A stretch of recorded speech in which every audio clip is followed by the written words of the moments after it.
Assalamualaikum warahmatullahi wabarakatuh. Alhamdulillah, wassalatu wassalamu ala rasulillah Sayyidina Muhammad ibn Abdullah wa alihi wa sahbihi wa man tabi'ahu wa wala amma ba'd. Allahumma la sahla illa ma ja'altahu sahla wa anta taj'al as-sabra aw al-hazna idha syi'ta sahla bi rahmatika ya arhamar rahimin. Ma'asyiral hadirin jamaah Masjid An-Namira yang dimuliakan dan dibanggakan oleh Allah Subhanahu wa taala. Pertemuan kita malam ini masih melanjutkan pembahasan tentang pertemuan pada 2 minggu sebelumnya. Masih membahas seputar tentang persoalan sholat Jumat. Pembahasan tentang sholat Jumat ini dibahas begitu panjang lebar dalam kitab fikih, karena yang harus kita pahami. Pembahasan malam ini adalah membahas tentang faraidul Jumat.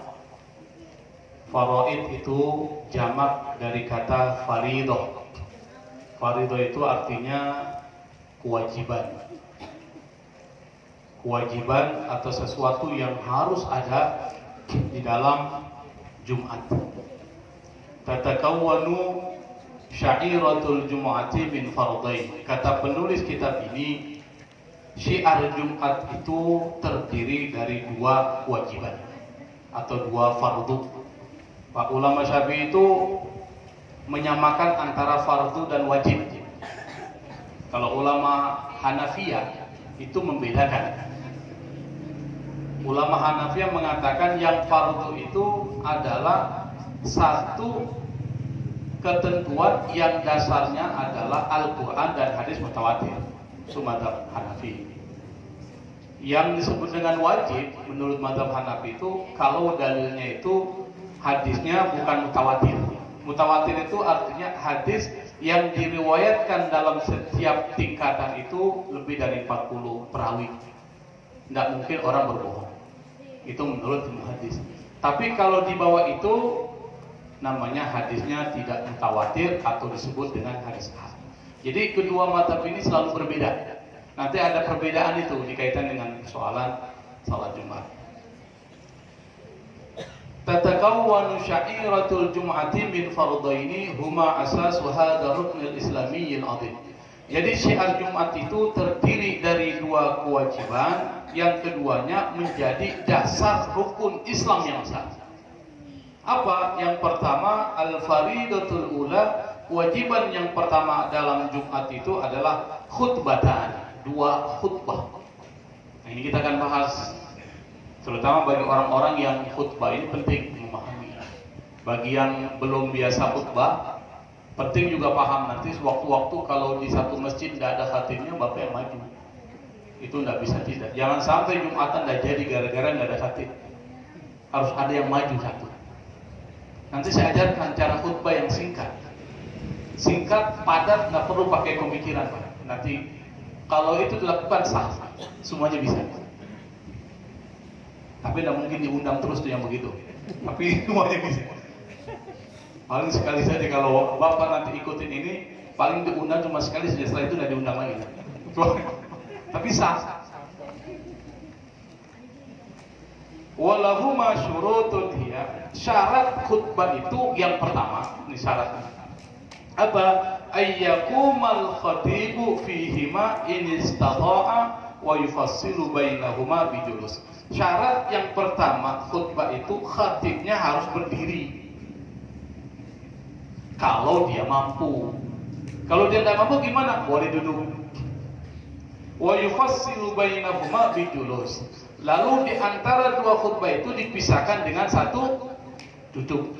Dan itu kalau berdoa Allah kabulkan. Jadi ada satu saat di hari Jumat yang kalau kita berdoa di saat itu Allah akan kabulkan. Di mana? Salah satunya itu antara 2 khutbah, khutbatain, 2 khutbah itu duduk di situ bapak doa itu. Makanya kalau khatib pertama sudah selesai, dia duduk, disitulah mulai melakukan khutbah. Tapi kalau dia khutbah itu duduk, bagaimana caranya dia duduk? Dia sudah duduk kan? Setelah selesai khutbah pertama, dia diam. Diam. Misalnya, kan selalu bilang, aqulu qawli hadza wa astaghfirullahal-adzim li wa lakum wa lisairil muslimin wal muslimat wal mu'minin wal mu'minat fastaghfiru innahu wal ghafurur rahim. Dia. Apa batasannya? Seperti orang baca kulhu, itu batasannya itu. Baru kemudian dimulai lagi alhamdulillah dan seterusnya. Sama dengan orang kalau dia khutbah di tempat yang nggak ada tempat duduknya, Pak. Nggak ada. Ada itu kalau di lapangan itu cuma dikasih podium saja itu. Kursinya nggak ada. Bagaimana caranya kalau kita khutbah Id? Salah satu caranya adalah setelah khutbah pertama kita diam. Baru khutbah kedua. Nggak perlu duduk, nggak perlu Bapak cari tempat duduk. Langsung diam sebentar, lalu kemudian melaksanakan khutbah. Apa dalilnya? Dalilnya adalah hadis dari Imam Muslim melalui sanad Jabir bin Samurah. Beliau mengatakan annahu sallallahu alaihi wasallam kana yakhtubu khutbataini yajlisu bainahuma wa kana yakhtubu qa'iman. Ini hadisnya. Nabi beliau khutbah itu dua kali khutbah, lalu di antara dua khutbah itu beliau duduk, wa kana yakhtubu qa'iman. Beliau khutbah itu dalam keadaan berdiri. Maka salah satu cara atau syarat yang pertama adalah khatibnya harus berdiri. Makanya kalau di masjid-masjid pasti tidak ada khatibnya yang duduk. Yang kedua, syarat yang kedua, alla tu'akhkhara 'anis shalah. Khutbah itu didahulukan baru salat. Tidak boleh khutbah setelah salat Jumat, kecuali salat apa? Salat Id. Kalau salat Id, salat dulu baru khutbah. Kalau salat Jumat itu khutbah dulu baru melaksanakan salat. Yang ketiga, khatib kalau mau khutbah ayyakunal khatibu tahiran minal hadatsaini al-asghari wal akbar. Khatib itu harus dalam keadaan suci. Suci dari dan hadas besar, suci dari najis, baik di badannya itu diperiksa dulu, makanya harus mandi. Atau di bajunya dilihat ada nggak kotoran. Kalau ada, tidak sah menurut mazhab Syafi'i. Tapi menurut mazhab Hanafi tidak perlu suci. Yang penting dia tidak junub.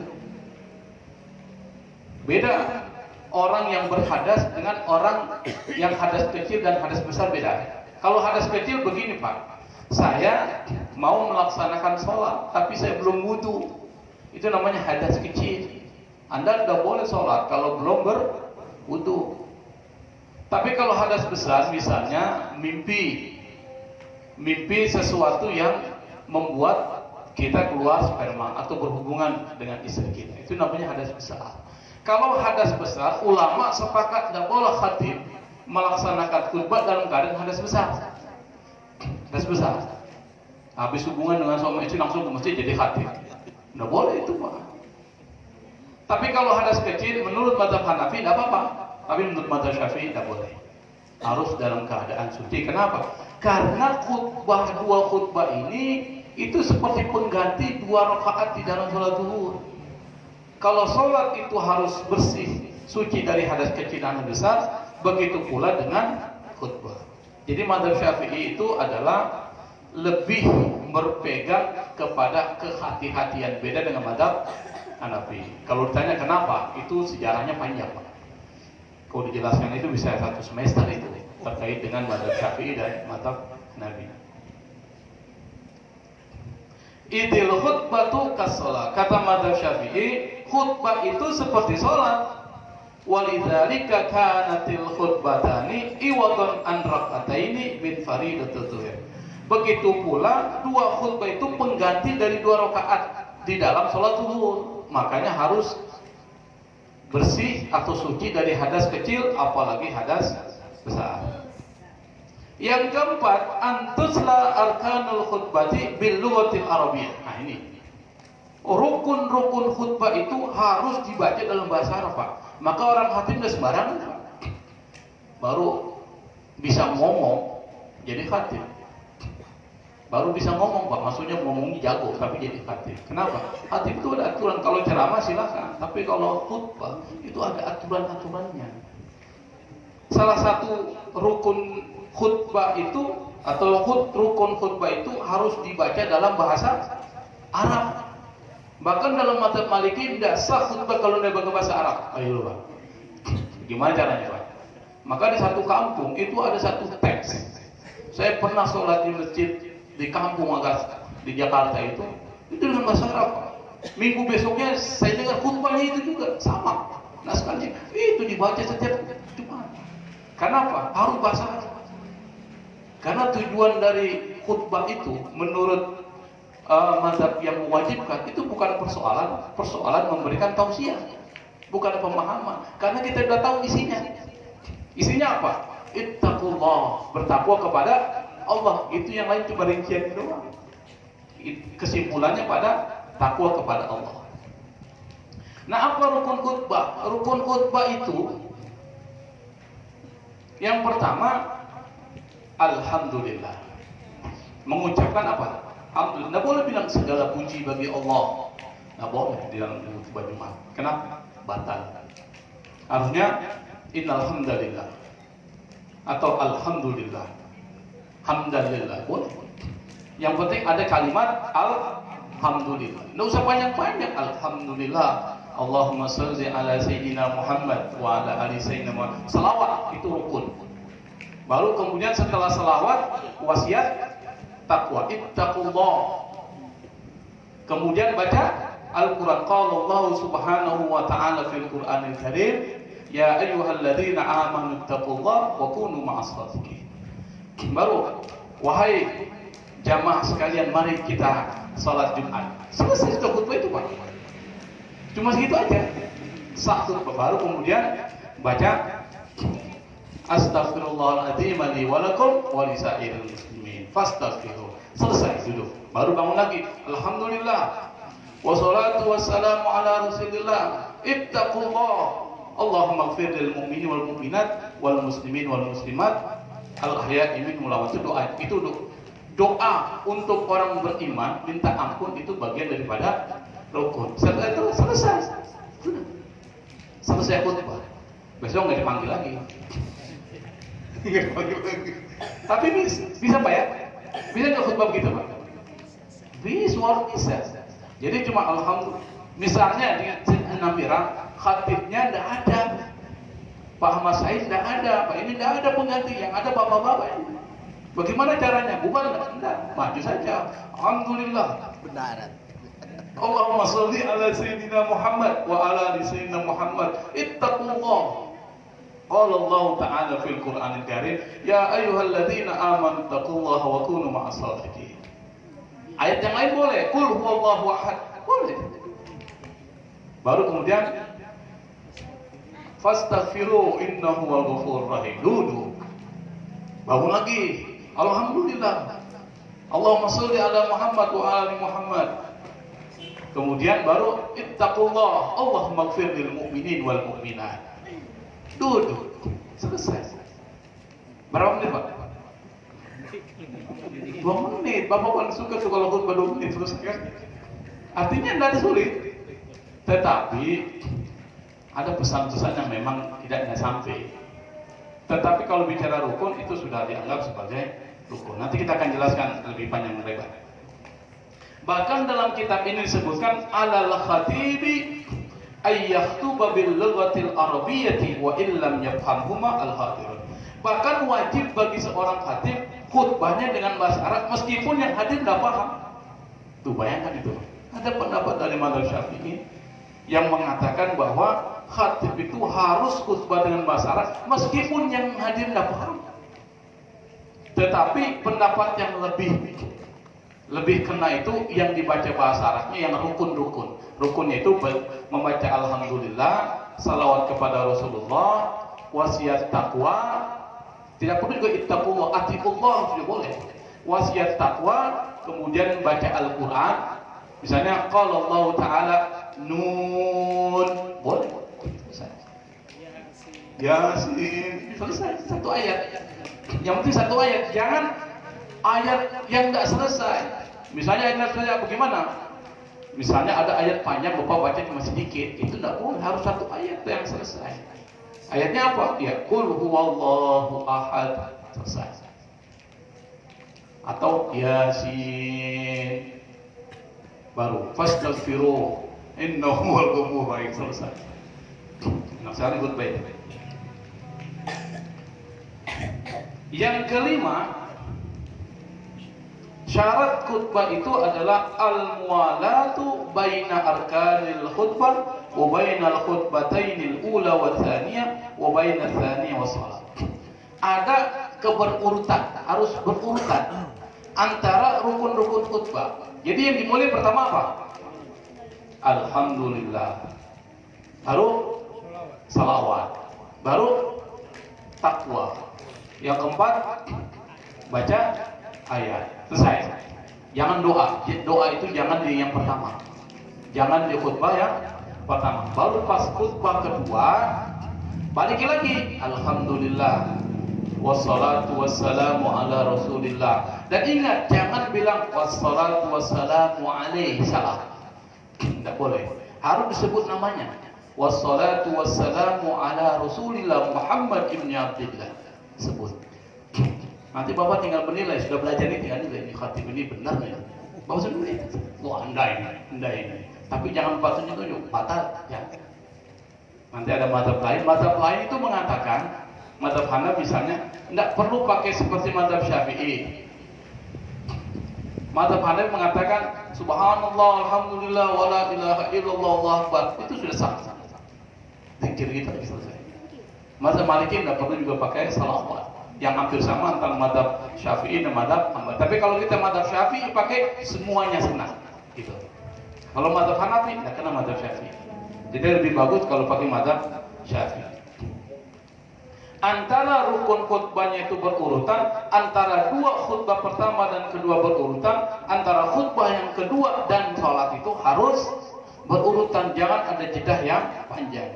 Falau waqa'a fasilun tawilun fil urfi bainal khutbatil ula wal tsaniyah aw baina majmu'il khutbataini was shalah lam tasihal khutbah.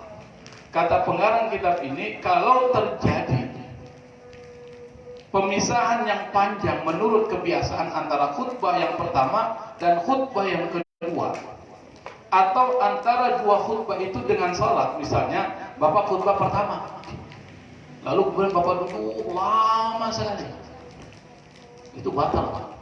Makanya batas duduknya itu ukurannya seperti orang baca Qul huwallahu ahad, batasnya Qul huwallahu ahad, Allahu samad, lam yalid wa lam yulad wa lam yakul lahu kufuwan ahad. Berapa menit itu, Pak?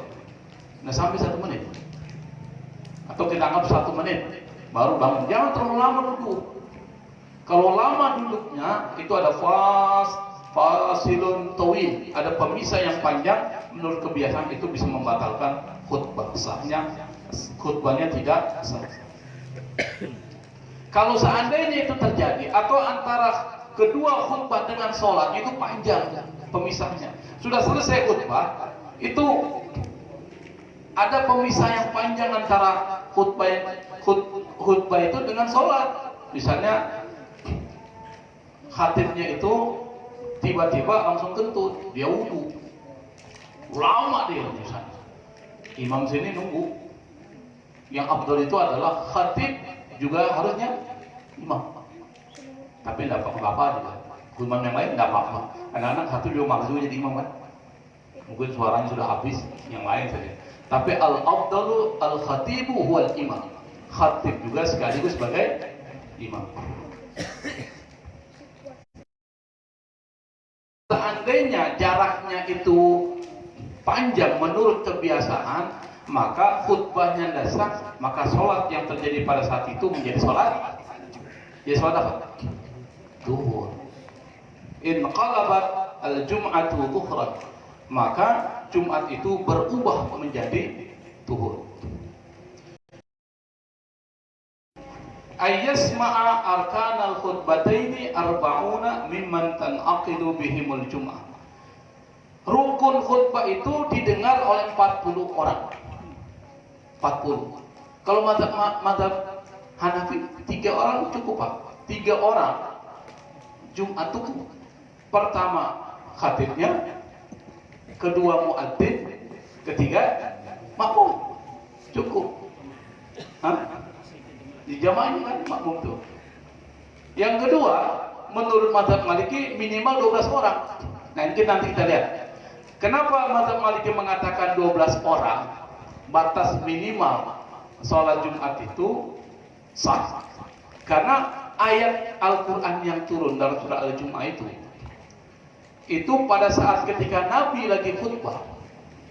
Ada dalam surat ayat terakhir surah Al-Jum'ah itu. Pada saat ketika Nabi sedang khutbah di Madinah, tiba-tiba ada kafilah dagang datang. Kafilah dagang datang, jamaah kala itu yang berkisar antara 40 orang lebih langsung bubar. Langsung mereka mendekati kafilah dagang itu untuk belanja, karena kafilah dagang yang datang ini tidak setiap saat. Maka mereka langsung bubar, langsung menghadiri kafilah itu. Yang tinggal berapa orang? 12 orang. Nabi tetap melanjutkan khutbah. Maka kesimpulan mazhab Maliki mengatakan 12 itu dianggap batas minimal.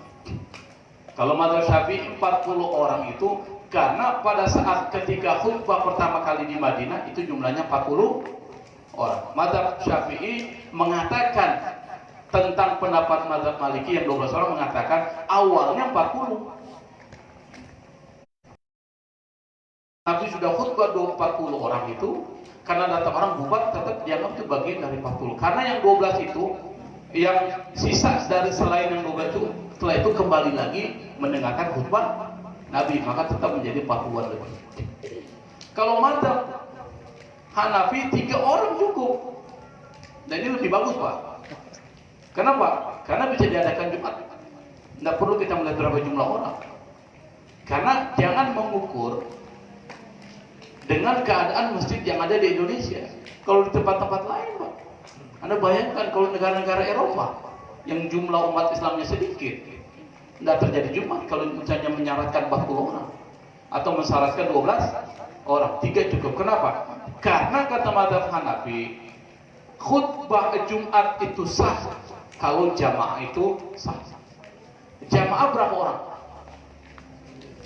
Berapa? Imam makmum selesai. 2 saja semua. Kalau Jumat dia khatib, dia dengar, ya kan?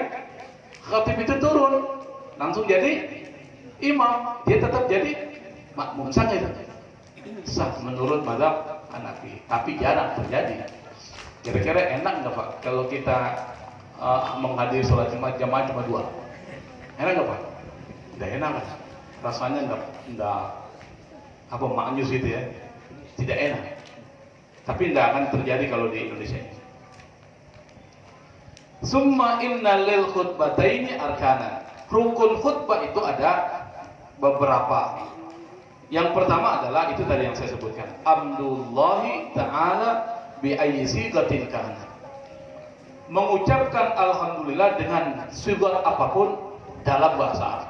Alhamdulillah, innal hamdalillah.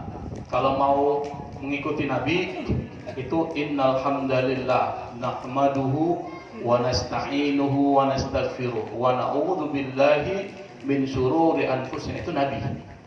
Jadi kalau ada khatib yang menggunakan itu, dia mengikuti redaksi dari khutbahnya Nabi Muhammad SAW.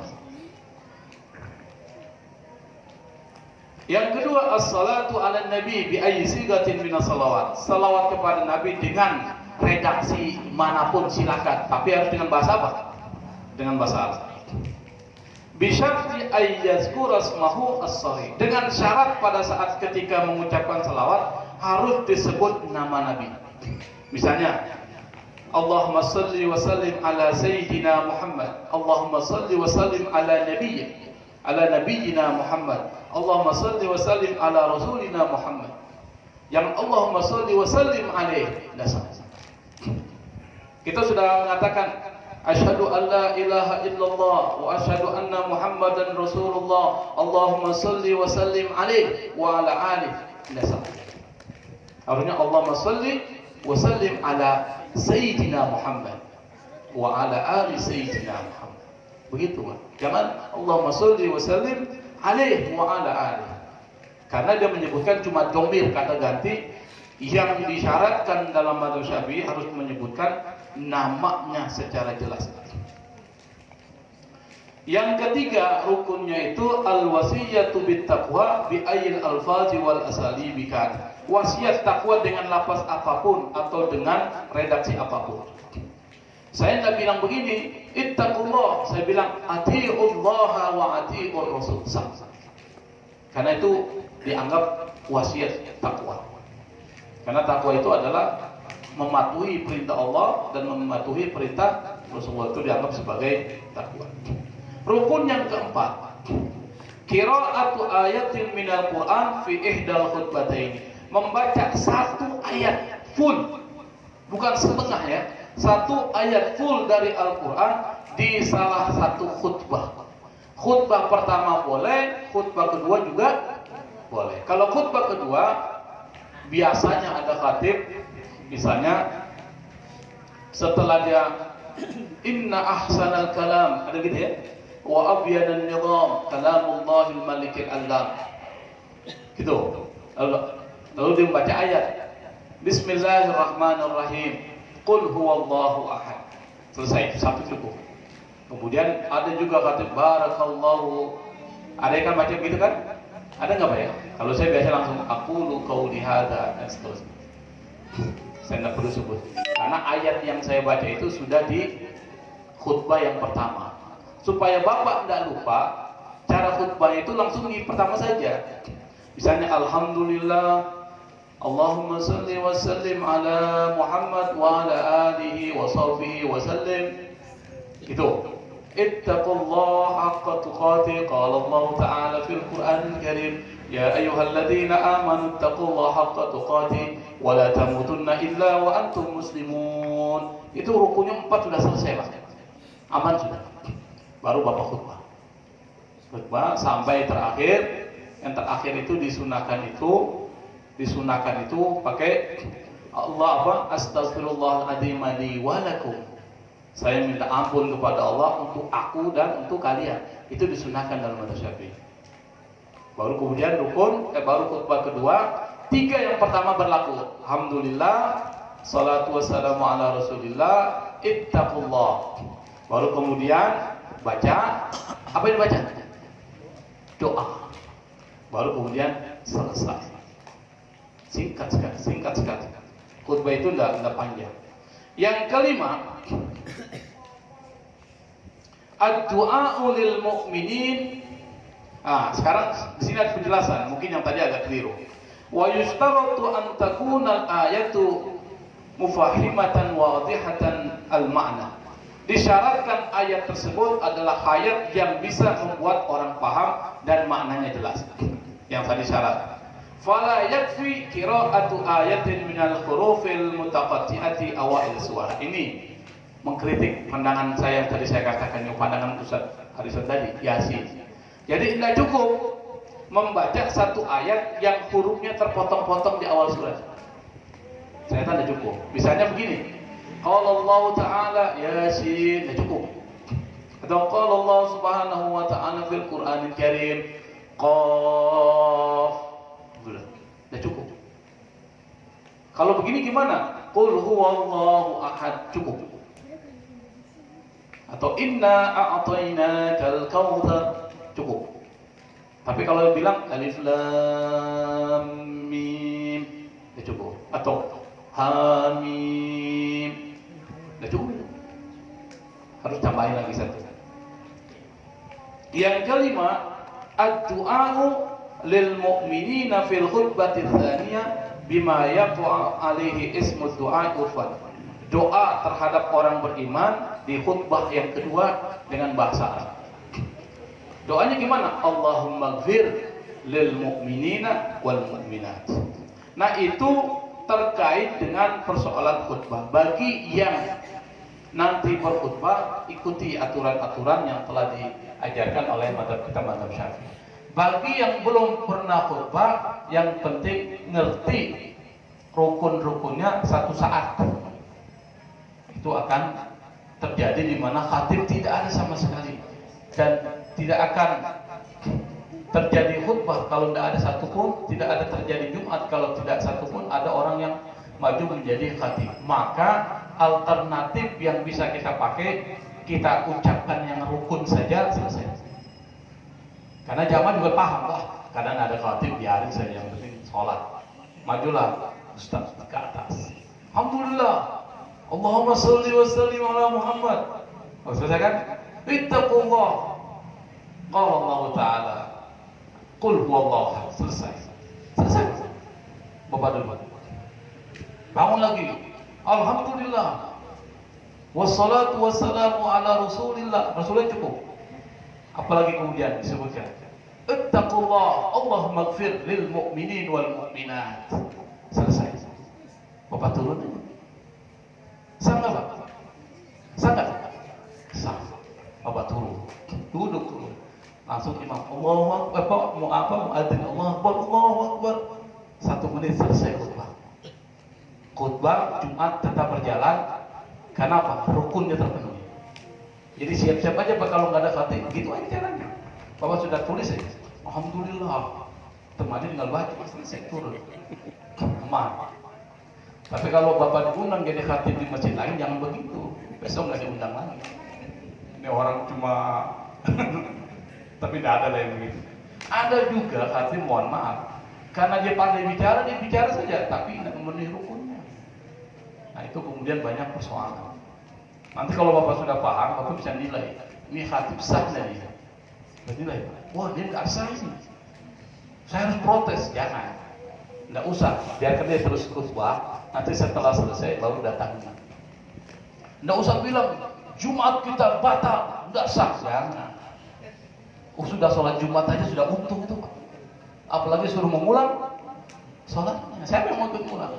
Kita pindah ke mazhab yang lain yang mengatakan misalnya seperti mazhab Hanafi.